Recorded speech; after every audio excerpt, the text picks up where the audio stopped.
오늘은 종료주일입니다. 종료주일은 우리 예수님께서 우리의 죽음의 문제를 해결하시기 위해서 십자가 지시고자 예루살렘에 입성하신 날을 기념하는 그런 주일입니다.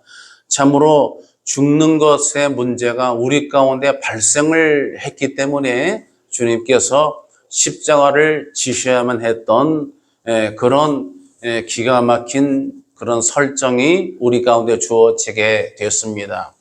죽는 것과 사는 것, 오늘 제목이 생명과 죽음 사이인데 제가 설명한 바 이것을 알파벳으로 풀어보게 되면 사람 인생은 바로 B와 D 사이다. 이 B는 birth, 출생, D는 death, 죽음이죠. 자, 출생과 죽음 사이에 있는 B와 D 사이에 C, 날마다 초이스, 선택하며 사는 게 인생이다.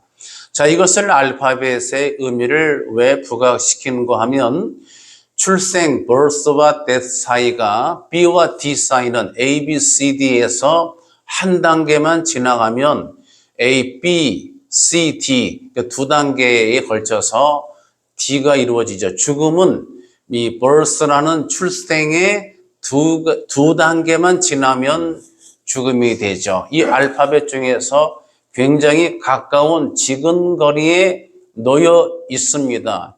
그러나 실제 우리의 사는 것과 죽는 것 사이는 거리상으로는 지근거리에 있을지 몰라도 그것이 주는 의미는 정말 하늘과 땅 사이입니다. 한 사람이 죽을 것이냐 살 것이냐, 죽게 되어가지고 살린다고 하는 것, 이 간단한 이 가까운 지근거리에 있는 이 개념 때문에 우리에게 고통이 있고 아픔이 있고 눈물이 있고 상함이 있는 거예요.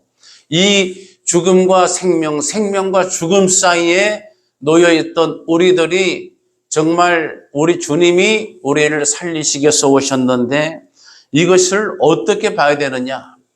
자, 우리가 잘 아는 그 셰익스피어가 썼던 4대 비극 중에 햄릿에 보면은 거기에 그 유명한 햄릿의 독백이 나오죠. To be or not to be, that is the question. 이런 말이 있잖아요.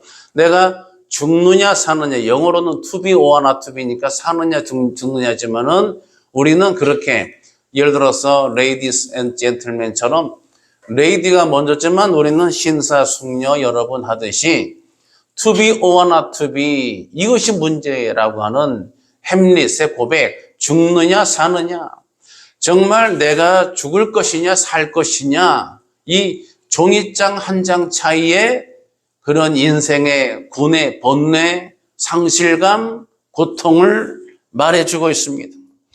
자, 성경 사무엘상에도 다윗이 그와 비슷한 죽음과 생명, 생명과 죽음 사이에 이런 간격을 고백했던 기록이 나와 있습니다.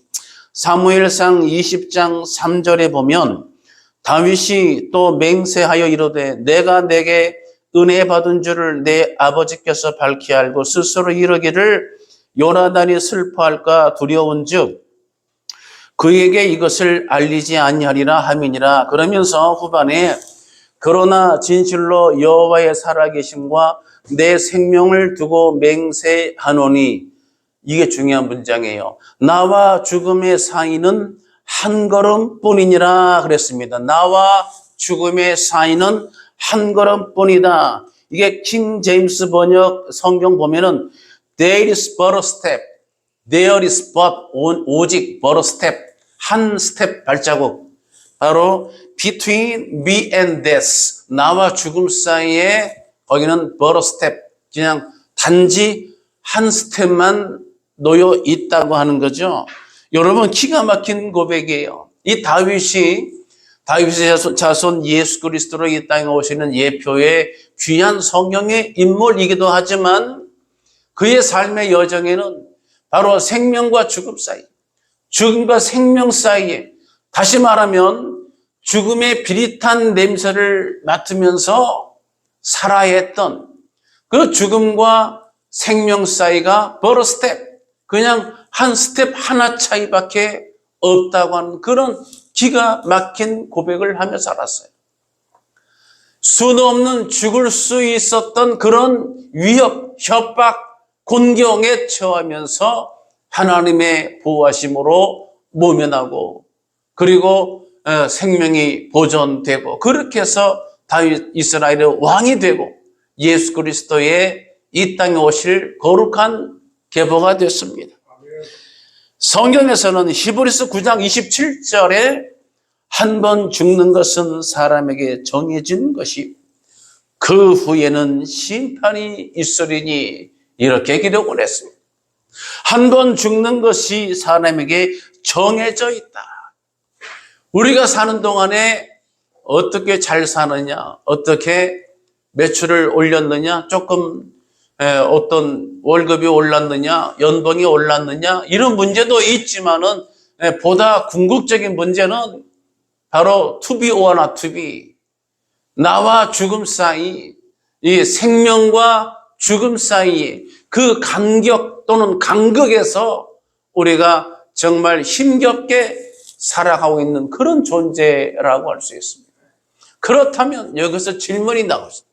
왜 우리는 살면서 인생이 살생인데 인생, 왜 우리의 살생 인생이 이런 죽음의 냄새, 생명과 죽음 사이에 아슬아슬한 종이 한 장 차이 또는 바로 스텝처럼 스텝 한 걸음뿐인 이런 죽음이 내 삶의 주변에 나를 위협한 그런 어떤 곤고한 삶을 살게 되었는가? 무엇 때문에 이렇게 되었는가? 오늘 종려 주일은 이 생명과 죽음 사이에 어떤 일이 있었고 어떤 거기에 대한 메시지를 주고 있는가? 이 문제를 우리가 들여다보려고 하는 것입니다. 첫 번째로 우리가 죽게 된 문제는 우리가 이렇게 죽음과 나 사이가 바로 한 스텝밖에 안 되는 이렇게 죽음이 가까이 있고 우리를 위협하면서 죽음의 권세에 우리가 시달리며 살아야 되는 이유가 뭐예요? 한마디로 우리가 범죄했기 때문이라고 하는 거예요. 죄가 들어옴으로써 죄를 허용함으로써 그래서 우리 가운데 죄가 들어오게 돼서 변질됨으로 우리는 죽을 수밖에 없는 죽음의 권세 아래 놓여 있는 그런 육신의 존재가 되었습니다. 성경이 가르치는 하나님의 속성은 여러 가지 속성이 있는데 사랑도 있지만 하나님의 근본 속성이 공의이시기도 합니다. 하나님은 공의 하나님이시란 말이에요. 공의 하나님은 우리 가운데 어떻게 나타나시냐면 거룩하시다는 표현으로 성령이 우리를 가르치고 전달하고 있는 거예요. 그런데 이러한 하나님의 공의는 특징이 뭐예요? 죄를 가까이 하지 않으셔요. 죄를 미워하신단 말이에요. 그래서 예수님께서 십자가를 지시게 된 것은 우리 인류가 범죄해서 죄의 문제 안에 우리가 포로됨으로써 죽게 되었기 때문에 그 죽음의 문제를 해결하시기 위해서 주님이 십자가를 지셔야 됐는데 이 십자가는 우리 가운데 주님의 사랑이지만 하나님의 사랑이지만 하나님의 속성 가운데서는 이 십자가가 공의의 속성을 나타내는 거예요. 그래서 주님이 지셨던 십자가는 하나님의 준엄한 심판과 형벌을 우리 가운데 분명하게 엄격하게 보여주고 있습니다. 시편 9편 7절 8절에 여호와께서 영원히 앉으시며 심판을 위하여 보좌를 준비하셨도다. 공의로 세계를 심판하시며 정직으로 만민에게 판결을 내리시리로다. 예레미야 11장 20절에서는 공의로 판단하시며 사람의 마음을 감찰하시는 만군의 여호와라고 이렇게 기록하고 있습니다. 사랑하는 예배자 여러분, 공의 하나님은 이렇게 죄를 미워하시기 때문에 죄를 반드시 심판하신다고 하는 거예요. 그렇다면 죄가 뭐예요? 어떤 것이 죄예요? 어떻게 해서 죄를 들어왔어요? 이 죄는 히브리어로 하마르티아. 이 하마르티아 뜻은 이 멀쩡한 도로의 길을, 정상적인 길을 가야 되는데 그 길에서 나도 모르게 이탈되어 버린, 길에서 논두로 빠져버린 것.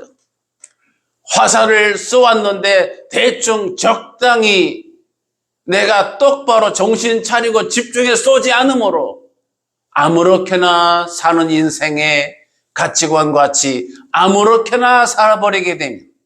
관역에서 빗나가게 된 이것이 하마르티아, 죄의 어원이라는 뜻이에요. 우리가 사는 동안에 하나님께서 정해주신, 하나님이 정해주신 그러한 정로에, 말씀의 윤례와 법도를 따라 정말 내가 정신 차리고 근신해서 그렇게 살아야 되는 거예요. 니브라는 학자는 말하기를 우리 삶이 바로 절벽과 절벽 사이에 있는 외줄을 타는 인생이다. 정신을 차리지 않으면 절벽 밑으로 떨어져 죽고 만다는 것이죠. 그래서 내가 떨어지지 않기 위해서는 늘 정신 차리고 균형을 잃지 않도록 잘 분별하고 살피고 나를 다스려서 그렇게 해서 이 밧줄을 타고 절벽을 통과해야 되는 그런 존재가 우리 인생이다. 이렇게 고백을 했어요. 죄를 허용하는 것은 내가 아무렇게나 살 때 하나님을 향해서 내 초점을 맞추는 행위, 말씀에 비추어서 내 삶이 이것이 이렇게 사는 것이 정말 하나님이 기뻐하실 줄을 하나님 여호와께 묻고 아뢰고 내가 무릎 꿇고 그렇게 사는 인생이 죄를 범하지 않습니다. 그런데 내가 아무렇게나 살면 내 생긴 대로 막 살다가 그냥 죽게 내버려 둬, 이런 인생으로 언제든지 이 하마르티아 길에서 이탈돼 버릴 수가 있는 거예요. 저는 운전 처음에 배우지 못했을 때 운전하는 그 기사를 유심히 봤어요. 버스를 타면은 운전사 쪽에 앞으로 가가지고 운전에 흥미가 있어가지고 어떻게 운전하나를 제가 중고등학교 때 그 버스 기사 운전하는 걸 유심히 봤어요. 네? 봤는데 자, 뭐 여러 가지 동작이 있어요. 버스에 있는 기아를 넣고 뭐 하고 쭉 있는데 제가 볼 때 도로가 지금 일직선이에요. 쫙 일직선. 그러면은 내 생각에 조금 편하다. 핸들을 놓고 있으면 되겠다. 이제 중학교 잔머리이죠. 그러니까 뭐 고생 안 하고 그냥 딱 놓으면은 똑바로 갈 거 아니에요. 일직선이니까. 그런데 그렇게 하지 않더라고요. 계속 핸들을 조금씩 조정을 하는 거예요. 못담시 그리야. 이 일직선인데 그냥 놔버리지. 그냥 너무 조바심 내는 거 아닐까? 나중에 면허 따서 해보니까 그게 아니더라고요. 똑바로 보이긴 같은데 놓으면 안 되는 거예요. 똑바로 안 가요. 기술적으로 한쪽으로 쏠리는 성향이 있어요. 그래서 이거를 잘 쏠리지 않도록 유의해야 되는 거지. 이게 안전운전이죠. 우리 삶이 그렇다는 거예요. 하나님 앞에 내 삶을 아무렇게나 내가 지난주에 기도했으니까, 지난주에 예배 드렸으니까, 내가 지난 작년까지 잘 살았으니까 그냥 내가 이제는 대충 살아도 되겠다. 이제는 내가 내 하고 싶은 대로 살면 되지 않을까? 그럴 때 우리가 길에 이탈된다는 말이에요. 그럴 때 길을 잃어버린다는 말이에요. 그럴 때 하나님 앞에 말씀을 놓쳐버리고 삼킬자를 찾아다니는 우는 사자와 같은 원수 마귀의 타겟트가 되고 표적이 되고 마는 거예요. 성경 창세기 2장 16절에 보면 하나님께서 아담에게 동산 각종 나무의 실과 열매는 다 내가 임으로 먹도록 내 마음대로 내가 원하는 대로 원하는 만큼 마음대로 먹도록 허용을 하셨는데 창세기 2장 17절에 가서 딱 한 가지 금하신 이것을 신학적으로 금지 명령이라고 합니다. 모든 것을 다 허용해 두셨어요. 모든 것을 땅을 다스리고 각종 짐승의 이름을 짓는 신적 고난의 행사를 할 수 있도록 고난도 다 대리자로 위임해 주시고 그래서 모든 것을 다 가도록 고난을 주셨으나 금지하신 것 딱 한 가지가 중앙 동산에 있는 그러한 선악을 알게 하는 나무 열매는 먹지 말라. 내가 먹는 날에는 반드시 죽으리라 그랬습니다. 그런데 어떻게 했어요? 아담이 그 선악과를 따먹고 말았어요. 이것은 열매 하나를 추가로 먹었다. 100개만 먹으라고 하는데 101개를 먹었다. 이래서 문제됐다. 이것이 아니에요. 하나님이 허락하신 것, 하나님이 허용하신 것과 허용하지 않은 것, 이 분명한 리미트, 이 정확한 이러한 수직적인 창조주 하나님, 인생의 주인 되신 왕 되신 여호와 하나님과 섬김에 우리 위치에 있는 우리 인간의 위치를 정확히 명해 주신 경계입니다. 하나님 오늘날 또 이런 경계를 많이 해 놓으셨어요. 이 삶과 사는 것과 죽음의 경계는 하나님께 있어요. 하나님 손에 달려있단 말이에요. 그래서 생명도 마찬가지고, 그래서 우리 인간이 과학이 발달해서 이 여러 가지 생명과학을 손대가지고 유전자를 조작하고, 여러분 그것이 나중에 인류의 문제가 될 소지가 많습니다. 왜냐하면 선악과가 정확히는 선악을 알게 하는 나무, 지식나무거든요. 하나님이 허락하지 않은 지식, 하나님이 용납하시고 허락하시지 않은 지식을 자꾸만 파헤치고 나가는 그런 인간, 그런 인류는 망할 수밖에 없는 거예요. 그게 영매라든지 죽음의 세계라든지 막 인간이 이렇게 파헤치는, 하나님이 선을 거두신 거는 철저히 우리가 준수를 해야 되는 거예요. 그래서 모든 걸 허용했지만 허용 안 되는 것, 이 리미트가 있다는 것을 반드시 알아야 돼요. 여러분 창세기에 요셉을 아시지요? 요셉은 금생과 내생에 복을 받은 정말 대표적인 복받은 인생입니다. 요셉이 보디발의 집에서 식림을 얻어서 정말 보디발 대장 다음으로 모든 집안 살림 권세를 다 부여받았는데 허락받지 않은 거 하나 있었죠. 보디발의 아내를 손대는 것. 이 보디발의 아내에 관계된 것은 허용이 안 된 거죠. 모든 것은 허용됐으나 모든 것이 가나 가지 않은 것을 볼 줄 알고 지킬 줄 아는 자가 하나님의 자녀인 줄로 믿습니다. 그래서 우리 인간이 범죄에서 이로 인해서 죽게 됐는데, 이 죽음은 육체적인 죽음이 있는 반면에 영적인 죽음이 있어요. 우리는 왜 아담이 하와가 안 죽었어요? 하는데, 여러분 죽음은 성경에서 보는 죽음, 우리가 보는 죽음과 달라요. 우리가 보는 죽음은 육신의 죽음, 숨지다, 숨을 안 쉬는 상태가 돼버리는 것. 이게 죽음이에요. 숨지다, 숨을 멈추다, 숨을 거두다, 이런 것들이죠. 의학적으로는 심정지 상태고요.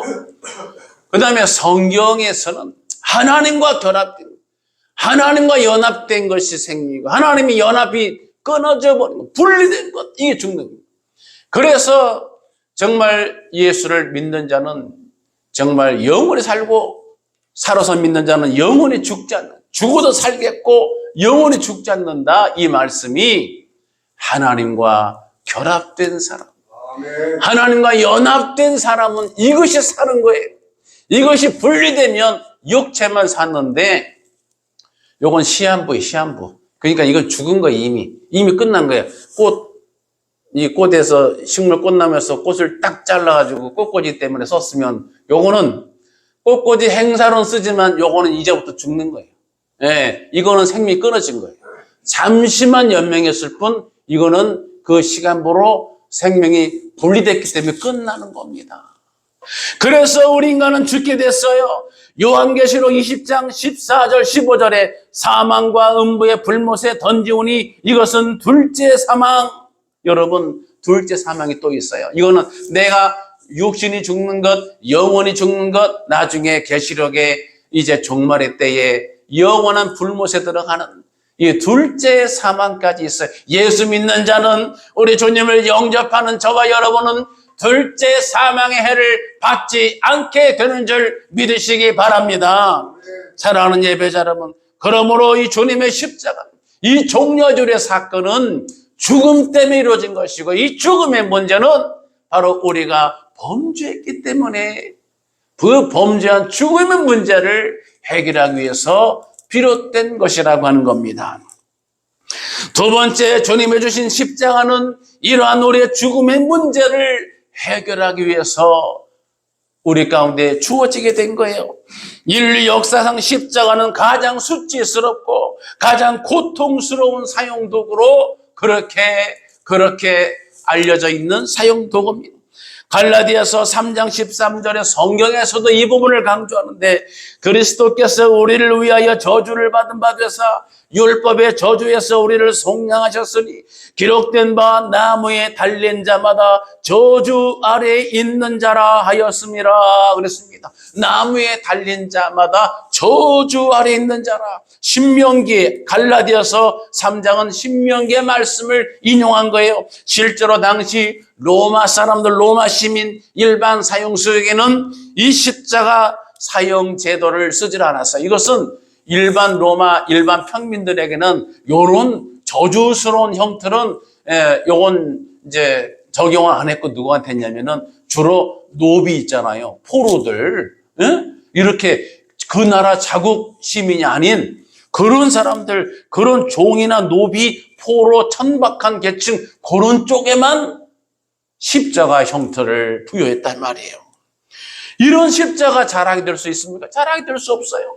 그런데 사도 바울은 갈라디아 6장 14절에서 이렇게 말합니다. 그러나 내게는 우리 주 예수 그리스도의 십자가 외에 결코 자랑할 것이 없으니 그리스도로 말미암아 세상이 나를 대하여 십자가에 못 박히고 내가 또한 세상을 대하여 그러하니라, 이렇게 고백을 했습니다. 이 저주스럽고 수치스러운 십자가를 사도 바울은 자랑한다고 말했습니다. 그럼 뭐예요?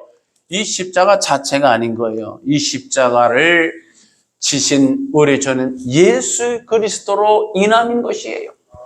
우리 주님이 이 저주의 십자가를 나 대신해서 내 죄를 짊어지시고 십자가에 피 흘려 돌아가심으로 우리의 주음같이 붉은 모든 죄를 다 용서해 주셨기 때문에, 그래서 나를 살게 하고 나를 죽음과 생명과 죽음 사이에 놓여있던 우리를 생명으로 끌어내셨기에 그 주님의 십자가가 얼마나 귀하겠어요. 그래서 십자가는 바로 이렇게 우리의 죄를 구원하시기 위해서 우리 가운데 주어졌습니다. 그래서 사도 바울은요, 십자가의 도 외에는 전하지 않겠다. 도라고 하는 것은 헬라어로 로고스, 진리, 가르침, 말씀, 교훈인데 성경 헬라어에는 그냥 로고스가 아니고 호로고스였어요. 그러니까 아무렇게나 있는 말씀이 아니라 주님으로부터 나온 주님의 그 진리, 주님의 그 딱 이렇게 특정을 하는 겁니다.